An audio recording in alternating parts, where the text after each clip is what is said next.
Bhojpuri industry का एक ऐसा नाम जो बहुत ही कम समय में वो मुकाम हासिल कर लिया जहां पहुंचने के लिए खेसारी के सीनियर आज भी संघर्ष कर रहे हैं।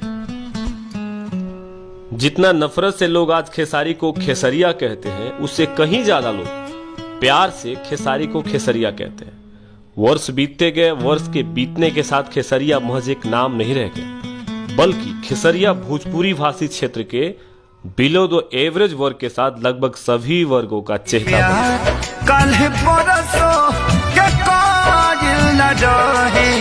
भुला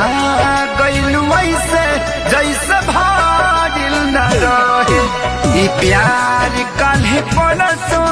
के काजिल न रहे भुला